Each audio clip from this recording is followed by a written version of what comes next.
Je suis dans Illustrator, je vais aller voir dans le menu Édition, Couleurs. L'espace de travail par défaut RVB, c'est du Adobe RGB. L'espace de travail par défaut CMJN, c'est de l'Euroscale Coated. C'est comme ça que j'ai réglé les choses ici. C'est réglé différemment des autres logiciels de la Creative Cloud, mais c'est pas grave pour la démonstration qui suit. Je n'ai pas besoin que les réglages soient identiques sur toute la Creative Cloud. Ok.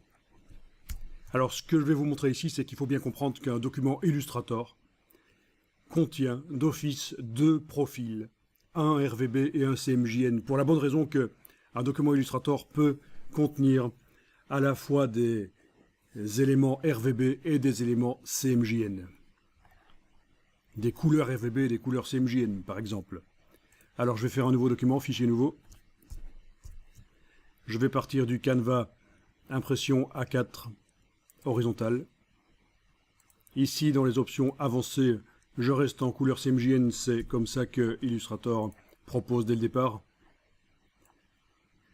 Un document CMJN, ça veut dire que l'espace de travail est CMJN. C'est indiqué donc dans le menu Fichier, mode colorimétrique du document. Il est bien indiqué que je suis en CMJN. C'est indiqué également ici au-dessus, CMJN. C'est indiqué ici en dessous également, puisqu'à cet endroit, j'ai demandé que ça m'affiche les profils. Eh bien, ça m'indique CMJN sans description. Actuellement, il ne sait pas que c'est de l'Euroscale Coated. Alors, si je fais passer dans Fichier, mode colorimétrique du document, je fais passer le document en RVB. Maintenant, au-dessus, il est indiqué RVB. En dessous, il est indiqué RVB sans description. Il ne sait pas que c'est un document pour de l'Adobe RGB. Je reviens dans Fichier, mode colorimétrique du document, je repasse en couleur CMJN. Donc, bien entendu, CMJN ici au-dessus. CMJN sans description ici. Eh bien, je vais appliquer le profil Euroscale Coated à ce document. Menu Édition, attribuer un profil. Édition, attribuer un profil. Je vais attribuer l'espace de travail CMJN, c'est-à-dire l'Euroscale Coated. OK. Voilà, c'est indiqué ici.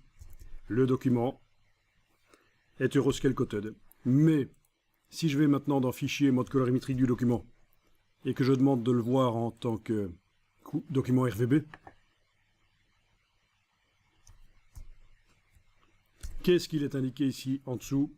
Eh bien, le document est également Adobe RGB.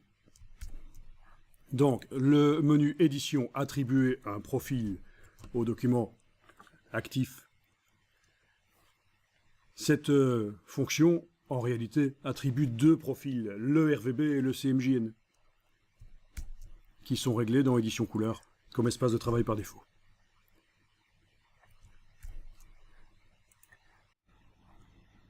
Donc je suis en Adobe RGB, je vais passer en CMJN, menu Fichier, mode colorimétrique du document, couleur CMJN.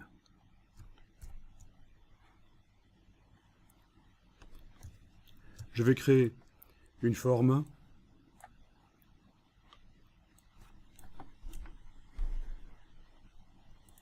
À laquelle j'attribue une couleur CMJN.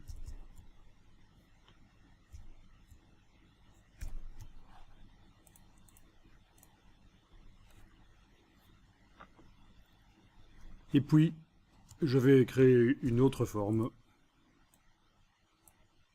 à laquelle j'attribue le noir ici, le noir CMJN. Je vais également créer un texte, outil texte, je clique,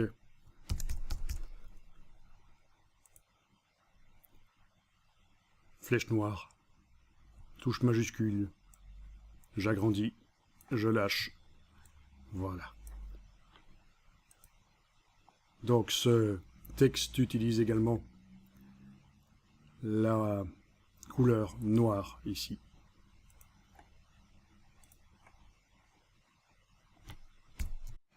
Je vais maintenant dans le menu Fenêtre et je vais chercher la boîte aperçu des séparations.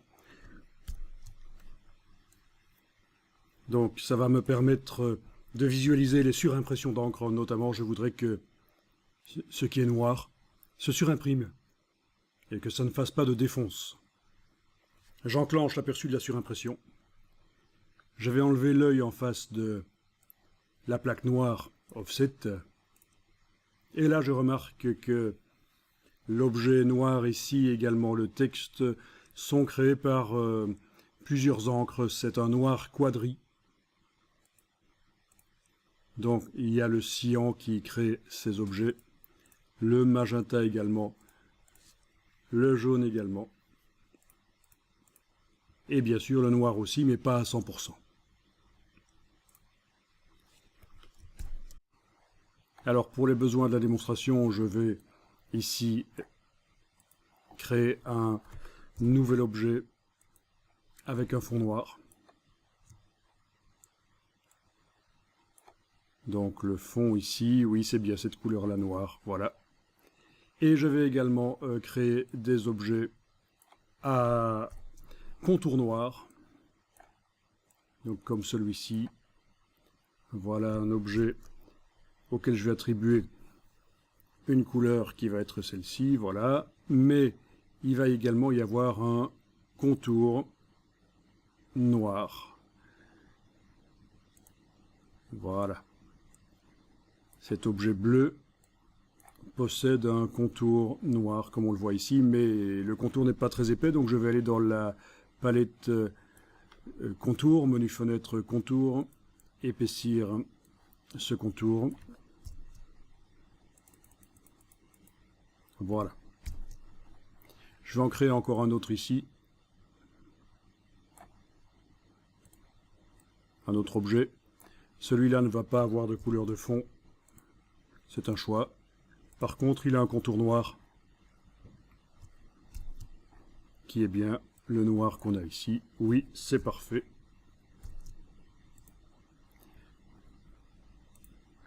Ok, bon, ce n'est pas extraordinaire au niveau design, mais pour la démonstration, ça va faire l'affaire. Je vais enregistrer ça.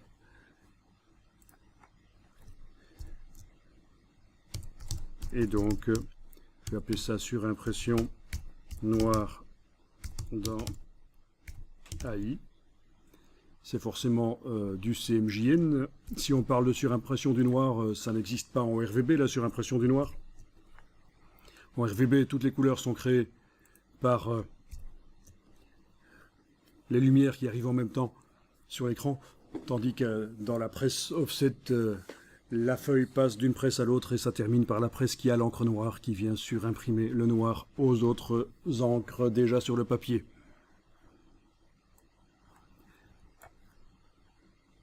Alors il va falloir ici que je fasse deux choses. Ce noir qui est actuellement un noir qui est quadri, on l'a vu, par la petite palette aperçue des séparations. Quand on enlève l'œil en face de l'encre noire, on voit que les encres cyan, magenta et jaune participent à la création de ce noir. C'est un noir quadri, un noir créé par 4 encres. C'est pas bon. Parfois, ça peut être intéressant pour faire quelque chose de vraiment très intense en offset, d'avoir du noir quadri, mais il faut quand même maîtriser. Voilà, j'ai donc 3 objets qui ont un fond noir. Celui-ci, c'est bien le noir qui est là dans le nuancier. Le texte ici utilise également ce noir. Le rectangle ici. Je pourrais avoir 50 ou 250 objets, voire même plus, qui utilisent ce noir dans le document. C'est un noir quadri, c'est ça le problème. On voudrait qu'il soit en surimpression. On voudrait qu'il soit composé de 100% d'encre noire, mais 0% de cyan, magenta et jaune. 100% d'encre noire, 0% de cyan, 0% de magenta, 0% de jaune. Donc voilà une procédure pour arriver à faire en sorte que tous ces fonds noirs dans le document deviennent des noirs à 100%.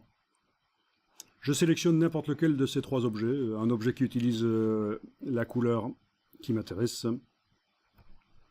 Je vais dans le menu sélection demander identique couleur de fond. Et tous les objets qui utilisent ce fond noir se sélectionnent. Donc là on voit qu'on a un rectangle qui est apparu autour des objets qui sont actuellement sélectionnés. C'est un rectangle de sélection. Mes cadres noirs ne se sélectionnent pas parce qu'en fait, j'ai demandé de sélectionner les objets qui ont la même couleur de fond.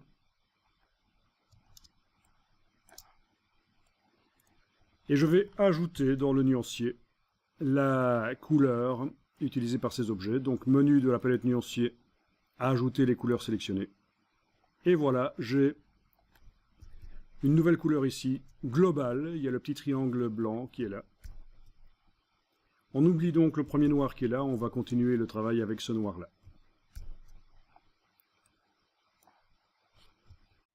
Mais je vais m'occuper maintenant de mes objets à cadre noir. J'en sélectionne un. Je vais dans le menu sélection identique. Cette fois-ci, ce n'est pas identique couleur de fond, c'est identique couleur de contour, évidemment. Et tous les objets qui ont un contour noir comme ça se sélectionnent. Donc là, ce qu'on voit, c'est le rectangle de sélection qui englobe les objets qui sont sélectionnés. Dans la palette des outils, je mets la case contour en avant-plan. Je vais modifier le contour et je vais appliquer cette couleur globale. Donc je sélectionne cette couleur globale. Voilà, elle est appliquée au contour. Donc maintenant, tout ce qui est noir dans l'illustration doit normalement utiliser cette couleur globale qui est là. Je vais enregistrer le document. On n'est jamais trop prudent.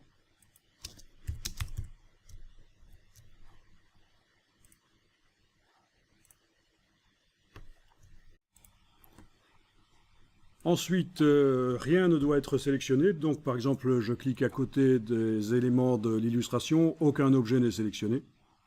Comme on le voit ici, aucun objet n'est sélectionné. Et je vais double-cliquer sur cette couleur globale pour la modifier. Donc, je coche la case aperçu et je vais pouvoir aller modifier les valeurs CMJN. Par exemple, voilà, je veux du vert, je fais du vert, avec du cyan et du jaune, ou autre chose, voilà, du rose. Bon, alors ce qui m'intéresse, c'est de mettre tout à 0, sauf le noir qui va remonter à 100%. Voilà. Donc là, les objets noirs de l'illustration sont créés par 100% d'encre noire et pas par du cyan, magenta et jaune. C'est déjà un premier problème réglé. Je ne voulais pas de noir quadri parce que pour certaines raisons, quand on imprime en noir quadri, par exemple, s'il y a des imprécisions de la presse, sur le bord des objets noirs, on va voir apparaître soit un petit bord magenta, soit cyan, soit jaune, soit, si on a vraiment beaucoup de chance, je rigole, un petit mix de ces trois couleurs qui déborde, sans compter que ça va faire des feuilles qui vont prendre plus de temps pour sécher, parce qu'il y a une superposition d'encre cyan, magenta, jaune et noir, voire même elles vont se salir les unes les autres quand elles s'empilent à la sortie de la presse. Enfin voilà, donc ok, là j'ai des objets qui tous utilisent cette encre noire. Alors, quand je sélectionne mon objet à contour ici, on voit bien que c'est l'encre noire qui est utilisée. Si je sélectionne le fond ici, ça ne montre pas que c'est l'encre noire, mais c'est parce que dans la palette des outils, la case de fond n'est pas à l'avant-plan. Si je la mets, voilà, on voit que cet objet utilise bien l'encre noire. Ok, c'est parfait. Reste à vérifier si cette encre noire surimprime ou si elle fait une défonce. Dans la palette aperçue des séparations, j'enlève l'œil en face de l'encre noire et ça fait une défonce. Là où il y a de l'encre noire, il n'y a pas d'autre encre en dessous, c'est directement le papier. Et c'est pas bon. Parce que, voilà, on risque de voir un bord blanc qui apparaît entre les objets noirs et les autres objets en couleur qui sont juxtaposés à eux. En cas d'imprécision de la presse, Donc on va faire en sorte que le noir soit en surimpression. Et pour ça, ça ne va pas se gérer dans le nuancier. Je vais aller chercher les options d'objet, menu fenêtre, options d'objet. Je vais sélectionner un de mes objets à fond noir. Je vais dans le menu sélection, identique, couleur de fond. Sélection identique, couleur de fond. Tous les objets à fond noir sont sélectionnés. J'enclenche surimpression du fond. Ah, directement ça se voit. L'encre jaune de l'objet derrière sera sur le papier, puis l'encre noire arrivera. Alors bien sûr, ça fait des petites images fantômes dans les objets noirs. Ça peut être ennuyeux. Ça peut être ennuyeux.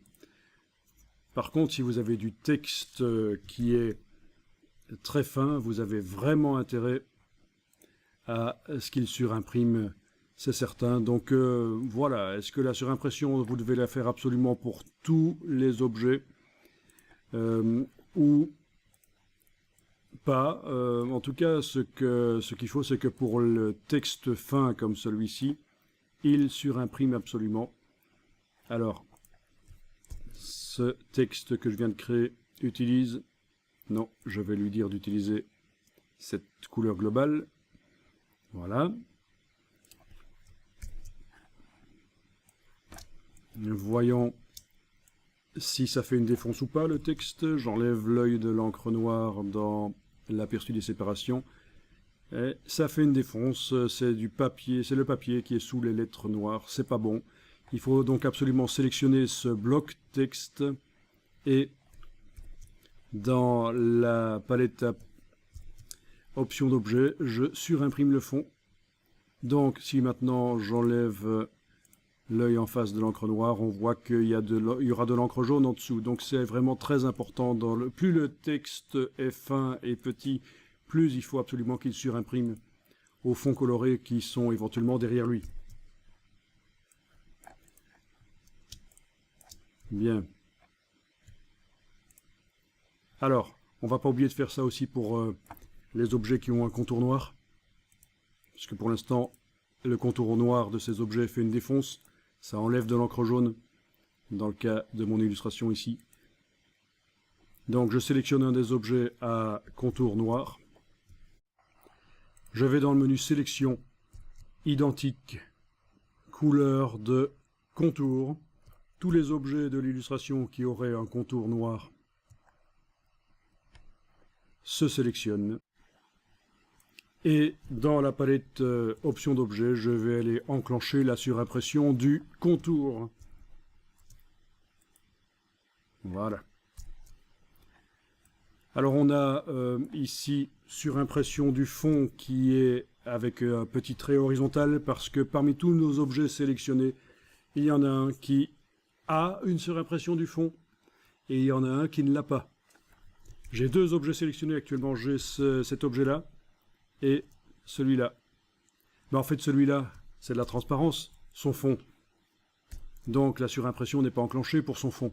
Voilà pourquoi on a une situation un peu hybride quand on sélectionne plusieurs objets qui ont un contour dans le document. Si certains objets, bien sûr, ont un fond transparent, on a une surimpression du fond pour certains objets et pas pour d'autres. Donc ne vous inquiétez pas pour ça, le petit trait vertical, n'allez pas cocher ça, laissez ça comme ça, c'est bien. Ce qui nous intéressait ici, c'était de surimprimer le contour de toute façon, alors vérifions maintenant que le contour surimprime. Si j'enlève, d'abord je clique à côté, j'ai plus besoin que les objets soient sélectionnés. J'enlève l'œil en face de l'encre noire, et ben voilà, on voit que ça va surimprimer. Ça ne crée plus de défonce.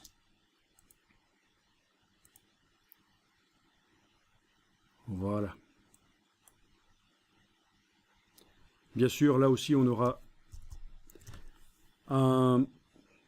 quelque chose de bizarre, c'est que le contour, il va être là où il y a un fond sur l'objet, le contour va être à moitié intense, et là où il est directement sur le papier, il sera moins intense. L'encre noire sera du gris très foncé, c'est l'encre offset de l'imprimeur. Donc voilà, ça, vous pourriez régler le problème en faisant en sorte que les contours ne chevauchent pas le bord vectoriel de l'objet, mais soient plutôt entièrement à l'extérieur ou à l'intérieur. Ça devient de l'Illustrator basique. Il faut étudier Illustrator si vous ne voyez pas de quoi je parle. Rapidement, je vous le montre quand même ici. Je sélectionne à nouveau tous les objets qui ont une couleur de contour noir. Et dans la palette contour, menu fenêtre contour, quand vous déployez les options, vous avez l'alignement du contour. Est-ce que le contour va se mettre à l'intérieur ou à l'extérieur des objets? Ben oui, mais bien sûr, ça modifie le design. Donc, à la limite, si votre design était bon, c'est pas très grave pour les deux intensités de noir sur le papier. C'est quand même un détail. Pour ce qui est d'aligner le contour sur du texte, il y a une procédure, ceci ne fonctionnera pas. Ça fonctionne pour des objets comme on a ici, mais pour du texte, il y a une autre procédure. Mais ça encore, c'est de l'apprentissage Illustrator. Donc je ne vais pas expliquer ici. Ne vous étonnez simplement pas que quand vous essayez de mettre le contour d'un texte à l'extérieur ou à l'intérieur, les options de contour là dans la palette contour ne fonctionnent pas. Ça ne fonctionnera que sur des objets vectoriels qui ne sont pas du texte.